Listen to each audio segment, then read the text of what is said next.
right, so just a little background. Thank you again for taking the time out this evening to join us for this Bite of Science with Let's Fly Aerodynamics in Education. And here at the Center for Excellence in Education, just a little background information about us. We were founded in 1983 by Joanne DeGennaro and Admiral Rickover, who was the father of the nuclear navy and civilian uses of nuclear power.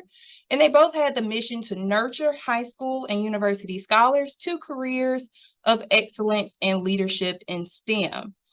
We currently have 4 programs that we use to service our teachers and students. Those programs are our RSI, our USABO, our TEP, and our newly formed STEM Lyceums program. So to give you a little bit more background information about those programs that we offer for teachers and students, we have our Research Science Institute, which is our highly competitive 6-week summer science and engineering program, which is open to rising high school seniors. And RSI is the first cost-free summer science and engineering program that combines on-campus coursework in scientific theory with off-campus work in science and technology research. Our USABO, which is our premier biology competition for high school students in the United States, it provides those students with the motivation and curricular resources and skills training to take them beyond their classroom experience to the level of international competitiveness. And since CEE began administering the USABO in 2003, every member of the USA Bio Olympiad team has medaled at the IBO. Our Teacher Enrichment Program, which is sponsoring this webinar tonight, provides opportunities for middle and high school teachers to connect with leading experts from the industry and academia, explore cutting-edge research and development, and make meaningful professional links with direct benefits for them and their students. And finally, our newly developed STEM Lyceums program is our newest initiative here at CEE, and it's a virtual club for high school students to engage in discussions and exploration of STEM and concepts of career pathways. So what you've been waiting on is to hear about our wonderful speakers this evening. So we have Mrs. Kayann Barnswell, who is a Senior Staff Engineering Project Manager at Lockheed Martin, and in her role, she has overall technical cost and schedule performance for significant portions of the engineering work scope, supporting the Naval Maintenance, Repair, and Overhaul program. Then we have Ms. Savannah Horton, who is the Manager of Strategic Initiatives at the Aerospace Industries Association. And in her role, she supports the organization's outreach strategies with AIA's member companies and broader advocacy efforts. I am going to ask you to put all of your questions in the chat box, and we will have a Q&A session at the end. But at this moment in time, I am going to turn it over to Ms. Kayann Barnswell for her wonderful presentation. Hello, everyone. I'm so excited to be here with you all today. So again, my name is Kayann Barnswell, and I'll just start off with a little bit about myself. I am married to my husband, Paul, for almost 12 years. I have 3 kids, Sydney, Remy, and Quinn Barnswell, as you can see here. We are located in Orlando, Florida. And outside of work, I enjoy just spending time with my family and also doing a lot of volunteering activities in the community, as you can see there. My daughter is a Girl Scout, so I spend a lot of time as a co-lead in my area with one of the troops, just to be able to get out and work with the young girls. So transitioning a little bit now into how my journey into engineering. So, you know, thankful to teachers such as yourself who invested in my learning about STEM careers. That started off in really middle school, where I was introduced to engineering and was encouraged by my science teacher actually to pursue application into a magnet program for high school. As part of that magnet program, in the high school, I got the opportunity to work with a robotics team that's really started my interest and love for engineering because it gave me an opportunity to work with local companies within the industry and provided really hands-on experience into being able to work in some of the fields within engineering. I then went off to University of Florida, where I majored in electrical engineering. And throughout my time at UF, I was able to participate in different clubs, organizations, attended career fair, and that provided the opportunity to really get an internship at Lockheed Martin. And internships I think, are a great opportunity to kind of test out your field to see if it's something that you're even interested in. So I was real grateful for that opportunity because I was able to start working with Lockheed Martin, gaining some experiences, start building some professional networks. And then I, of course, graduated and accepted an opportunity at Lockheed. So just a little bit about Lockheed. Lockheed Martin has over 116,000 employees, and we're operating in over 33 companies. So we have 4 different business areas. As you can see here, we have aeronautics company, we have missiles and fire control, we have space, and of course, we have rotary and mission system, which is the business area that I work for. And on the next slide, I have a short video that kind of highlights our product within RMS. At Lockheed Martin Rotary and Mission Systems, we are inspired. Inspired by the work we do alongside you, the work we do behind the scenes, the work we do that's front and center, the work we do that changes your world so you can change the world.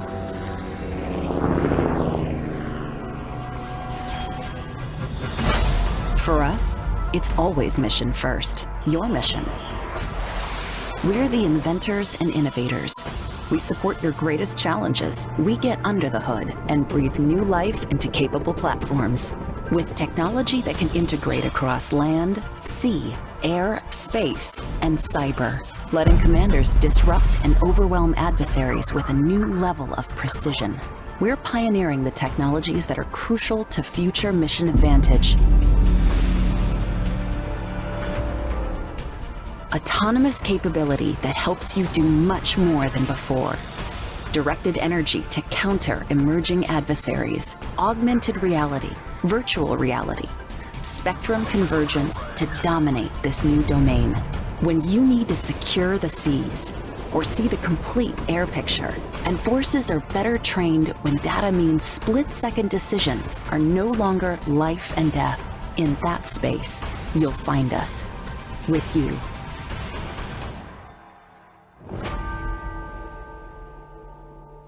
Hope you enjoyed the short video clip of some of our products at RMS. RMS has over 35,000 employees. So we're not just engineering, we have finance, we have operations, a diverse employee base that's based in 16 different countries. Towards the tail end of the video, you saw a little bit about some of our virtual reality and XR reality. That's pretty much within the training and logistics solutions line of business. There are 4 line of business in total. As you can see here, C6ISR are integrated warfare systems and sensors, and of course, Sikorsky. I support the TLS, or training and logistics solutions, and so it is from my experience working in that line of business that I'll be speaking with you today. The TLS line of business has 3 different market segments. We focus on training, logistics, and of course test, which focus on testing different products, pretty much trying to look for fault within those platforms. We are having a good portion of our business domestics, but we have a good chunk international. So there are great opportunities there within our business. So going into a little bit more about my journey at Lockheed, after graduating college, I entered into the company and was accepted into the Engineering Leadership Development Program. And so this is really a great program to facilitate transition between college and into the industry. It provided opportunities to continue working as part of teams. You get to decide on a product that you can work through the entire life cycle. You get a chance to build and continue developing those professional networks within the company and outside of the company.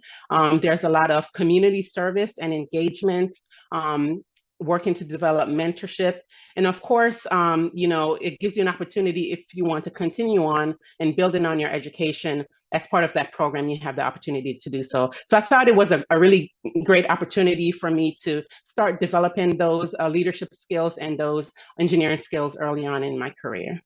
The first program graduating out of the ELDP program was the Warfighter Simulator. And I spent several years working on this program. And I think of this program as where I really developed my engineering rigor and discipline because it gave me the opportunity to work amongst teams where I can gain some experience within the system engineering field. As I mentioned before, I did go to school and learned and got my degree as an electrical engineer. But through the ELDP program, I was able to experience different rotations. And then ultimately, I decided to pursue working on a program in the system engineering capacity. So really, working on WARSIM, I was able to develop myself within the system engineering discipline.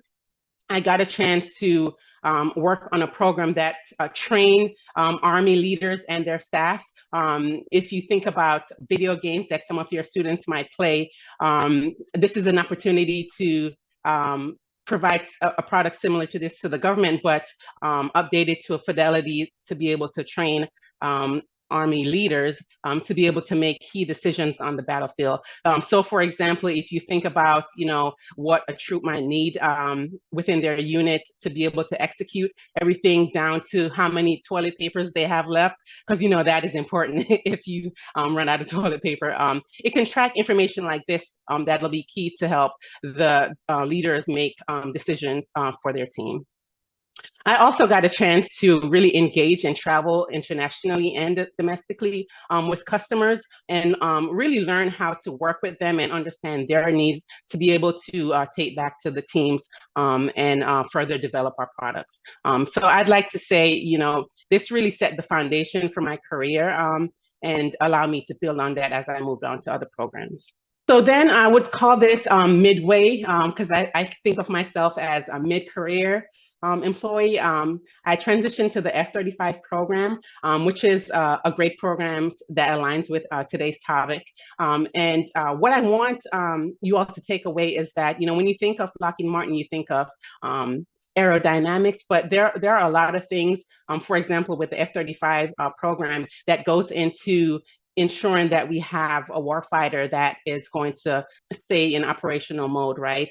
Outside of building the jet, you have things like the logistics portion, you have things like the training that goes along with training the pilots and the maintainers on how to operate the aircraft and fix the aircraft. So I got the opportunity to work in both programs, logistics and the training devices. This really gave me the opportunity to understand, before on WARSIM, I worked on a computer-based simulation, but this put me a little bit closer to the warfighter in working with the customer on a day-to-day basis as they are working with the actual product in the field. So it really, I highlighted here some of the skills that I gained is agility, understanding what was important with the customer and understanding what I needed to go back to my team and prioritize to be able to make sure that they had, what they need to be able to continue to operate. It also taught me project management skills because really, you have a milestone and you're working with your team to work towards that milestone. So you have to be able to adjust and understand, what are the priorities, what do your customer care about, and be able to take that back to your team. So all of these, as you're working with your students in high school, they might be wondering, well, why do I have to learn these subjects, or how is this gonna apply to me? But it's really, I would say all of that is helping you to be able to make decisions in critical situations so that you can work with your customer to maintain and be ahead of ready, as what we say at Lockheed, for their mission. So, as a call to action, I want to say that we are developing for the next generation. So when we think of the next generation, we're thinking of how can we have bring to our customer cutting edge technology. They're really looking for us to provide a cost effective solution. And in this case, where I'm working with simulators to be able to train our customers on the products that we deliver, they're looking for cost effective solutions that's going to take advantage of some of the cutting edge technology that we have in our commercial markets today. And so that is exactly what we're doing as part of our research and development team. And we do have some of our high school students coming in and, being part of some of these programs through the Project Lead the Way partnership, if some of you all are aware with that.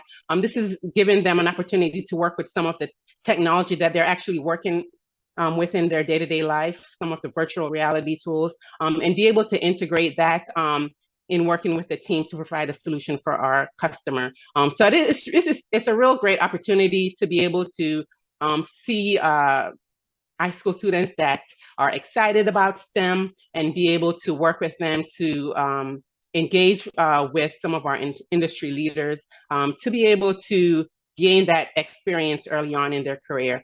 And as they graduate high school and go off to college, they'll have that experience, and some of them will come back with us, of course, and that's the goal, right? To be able to start working with them earlier on and have them make meaningful contributions to the team and continue on that through college and hopefully, full-time after college. I've highlighted here on the slide some of our current in-demand technical degrees, computer science, mechanical engineering, electrical engineering. If the students go out to Lockheed Martin careers, / jobs, they can see a slew of all of the different opportunities that we have as part of the company that they can, seek out and apply to as they're looking for internships and subsequently full-time jobs. So I hope you all got a little bit of glimpse into some of our opportunities and what we do here at Lockheed Martin. It was a great opportunity to have spoken to you today, and thank you, and back to Heather. Thank you so much, Kayann. I think I really learned more than what I initially knew about Lockheed Martin from my own research, and you definitely provided wonderful information for our educators to take back to their classrooms, for them to be able to help gauge and help our students for this next generation get ready for those technical degrees that you say that we're looking for.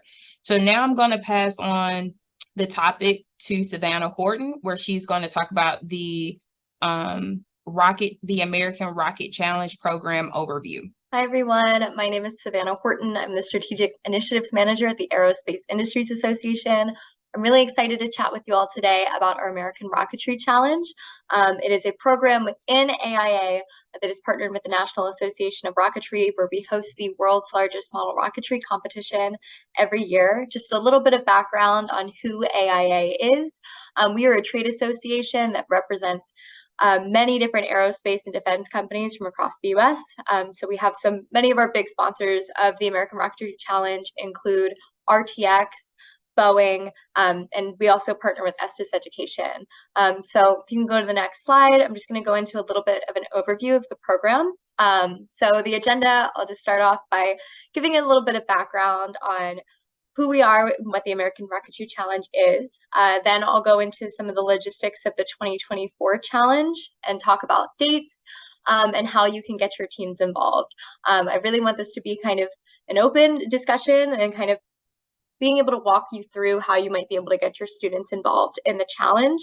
It's a great way for students to get involved in early STEM opportunities through our partnerships with our industry partners as well as education partners. Great, so this is just to be a quick overview. As I mentioned before, the American Rocketry Challenge is a collaboration between the Aerospace Industries Association and the National Association of Rocketry. So on AIA's end, we run a lot of the program logistics and sort of the organizational efforts, bringing together our sponsors and a lot of the event planning.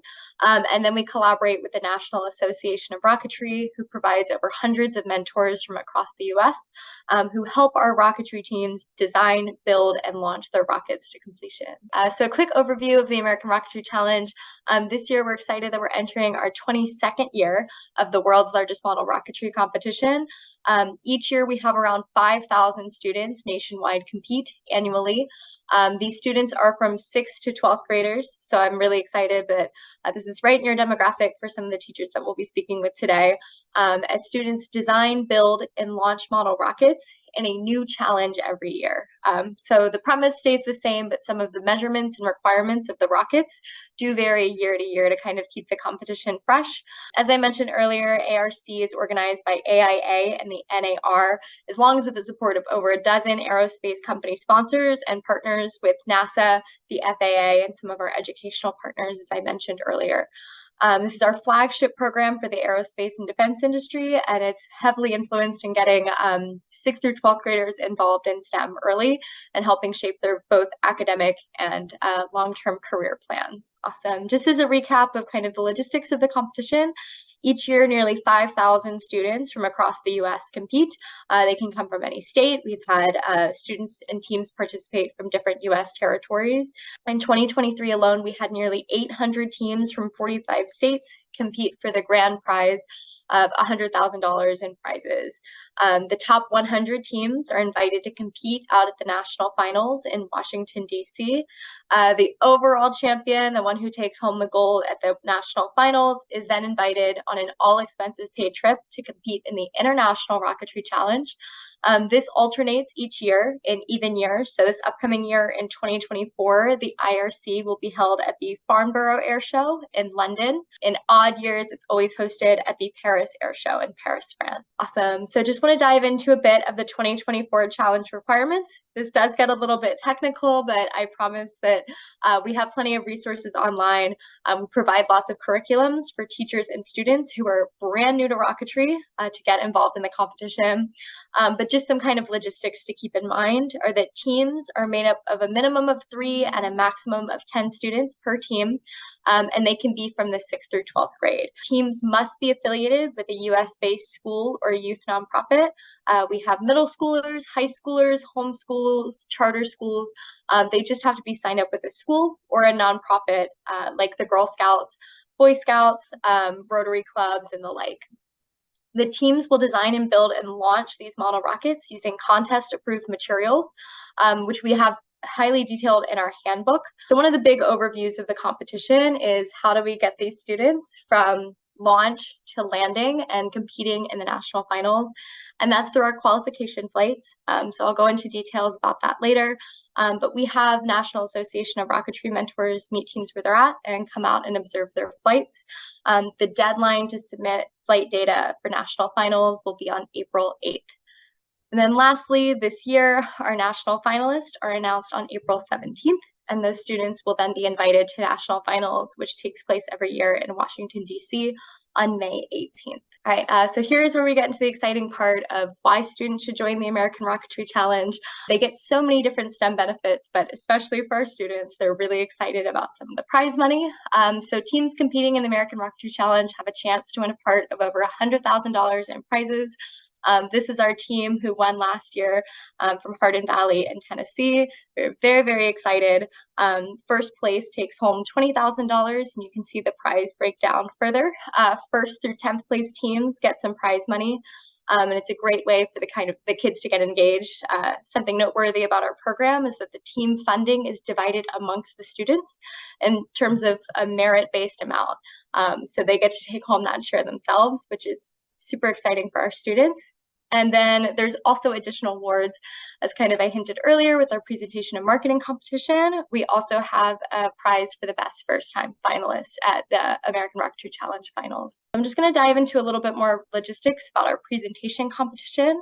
It's modeled off of what the students will be engaging in at the International Rocketry Challenge. And as I mentioned earlier, they get to conduct a poster presentation and PowerPoint slides. So as I mentioned, that is another way for teams to win some of their prize money. The first place team takes home $3,000, second place $1,500, and then we also have a first time team award with the rookie prize for $500. And then we also have our marketing competition. You can see some of our students who competed this year where they design their own t-shirts and merch and create and submit their own videos. This is a similar prize breakdown with $3,000 for first place, $1,500 for second. But in addition to the prize money and cash, the students receive a custom logo through our partners at 2046 Designs.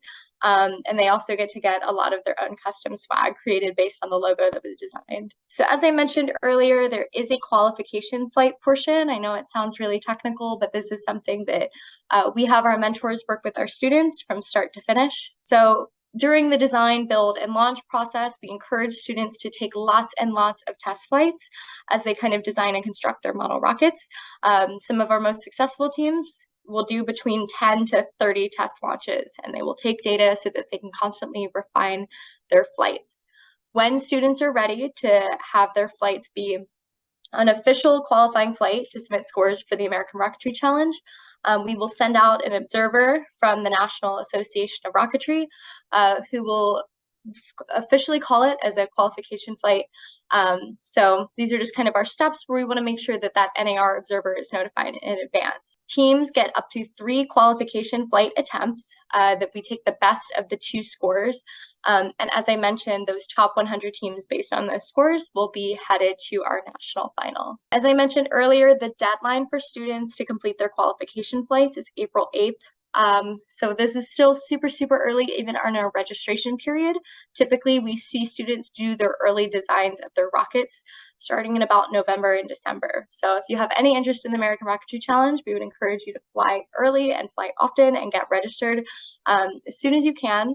So typically, we see students kind of design, build, launch their rockets between that sort of November, December, all the way up until March, where they're conducting their flights, and they have to get their scores submitted by April 8th. And then from there, we will send them off to national finals. I hinted to our STEM innovation grants earlier. Teams who get accepted into national finals and are a recipient of our grants will receive additional travel grants and funding. This is just what our qualification flight form looks like. As I mentioned again, very technical, but we have so many observers and education partners come out and assist. And so we have our teams submit their scores this way for our formal qualification purposes. As I mentioned, we have so many great resources for our students. Our website, rocketcontest.org, has all sorts of resources, rules for our competition, educational videos, and webinars to get teams who have never built a rocket before to be able to not just fly their qualification flights, but have many rookie teams come to finals every single year. So there's additional resources through our partners at the National Association of Rocketry. They're an excellent team who will answer any of your questions about model rocketry. And then lastly, there's a great lessons learned guide that we have from our students from previous years of the contest. So you can really do a deep dive of our website and our social media. And all of our teams who register for the 2024 competition by our December 1st deadline will also gain additional resources, discounts to rocketry websites, and the like. And then that'll open things up to the Q&A. But thank you all so much for taking the time to listen and learn a bit about our program. If you have any questions or you want to kind of get started and how to get a team involved, you can contact us at rocketcontest@aia-aerospace.org. That's all from me, so thank you all so much. Thank you so much, Savannah. That was very interesting, and I can't wait to see all of the different rockets that make it to nationals. Maybe we can get together and we can meet, myself and some people from my team can actually see some of those rocket challenges since you guys will be in the area. But I do have some questions in for both of you. I will start with Savannah since we just wrapped it up. I had a question as to, is there any assistance available with the registration cost, or is it just the grant that you referred to? So our grants are the registration costs that we have. So for teams who do receive a grant, they receive a waived registration fee. That is currently the only financial funding that AIA is able to provide, but we do have many sponsor companies who teams will reach out to who might be able to help them afford that cost or waive that fee. Many of our teams fundraise, connect with local grants, but in terms of what AIA provides, that registration fee is waived for our STEM Innovation Grant recipients. Okay. And then I also received a question as to, when does the registration for the contest officially open? Right, so it has opened. So the contest registration is currently live. Each year it opens shortly after finals. So it opened on June 1st. So June 1st is when it opened. It will run up until December 1st. Okay. One last question for you, Savannah. What was the most innovative rocket that you have been able to observe? That I've been able to observe. So we actually had a team last year at finals built more of a square-ish rocket. Obviously, most rockets are pretty smooth and rounded out to be aerodynamic, but they had a square rocket, which is really fascinating to see. So we do have a lot of students get creative, get involved with 3D printing, but we also have some of like these really classic rockets that consistently go to finals. So it's really nice to see that spread. I bet that was interesting because I definitely have never seen a square shaped rocket before. Kayann, I do have a question for you. Someone wanted to know, how did you discover the ELDP program? So actually, I mentioned that I had internships at Lockheed. I actually had 3 internships before I started full-time. And so it was through that experience that I found out about the program. And I found out that, hey, you know, this is something that I would want to be a part of, because it allowed me to continue to gain those leadership skills that I acquired in college from participating in different organizations. So yeah, so it was during my internship. Okay, and I think this kind of piggybacks off of another question that they asked: how did your summer internships impact your decision to work at Lockheed Martin? Right. So, you know, working as a summer intern, they had a great program outlined. So I saw that, you know, they did put their people first. And so I had, you know, me returning multiple times as an intern attest to the kind of program and the leadership that supports that program. Which, you know, I thought, you know, hey, you know, if they put this much effort into an internship, and while I was an intern, I got paired with a mentor and talking with them about the different program opportunities and experience, and that Lockheed Martin is a large corporation that you can really, you know, if you didn't like something, you know, you can transition to something else. I thought that, you know, having that opportunity as part of a large organization was beneficial. So that's some of the things that allowed me to make my decisions and joining on a full-time basis. I love it. I don't think a lot of students realize how important summer internships are, and not just with the opportunities they can provide for employment, but also to help you narrow down those fields that you're really interested in and getting more experience and information through that during the summer. It makes a big difference. Yeah, and if I'd like to add onto that, you know, before I started as an intern, my idea of what, for example, electrical engineering did was a lot different from when I started to work in the real world and interacting with engineers. So yeah, I think if someone has the opportunity to get those internships, it's really going to open your eyes and understand, you know, what it takes to do that same job, you know, in the real world. I completely agree. And I just have one last question for you. They wanted to know, what advice would you give to educators / mentors that are teaching future engineers? Well, of course, you know, attending one of these is a great opportunity for you to get some visibility into the industry, right? And learn about opportunities that they can then take back to their students, just to kind of open and expand their knowledge about different opportunities, internships, making those connections within the industry. And then I mentioned Project Lead the Way is a large organization that fosters early introduction to the industries for high school students. So, you know, even just getting students connected through that and working with local companies that's in the area is a great opportunity for them to start getting some experience, start making some professional connections. Thank you. I definitely agree with all of that. And like you said, this was a wonderful opportunity for all of the educators to be exposed to different careers that are out there and opportunities that they can bring into their classroom and get their students exposed to competitions that you might not have heard of before. So I just want to thank our 2 speakers again for taking the time out of their schedule tonight. You guys put together wonderful presentations, and I really can't wait to see the feedback that I get from the teachers for the links that they get tonight and how interested their kids are about learning more about both of you guys' pathways and opportunities that you have. And then we'll also like to thank, as always, our sponsors that allow for us to be able to put on these webinars and provide this information to our educators.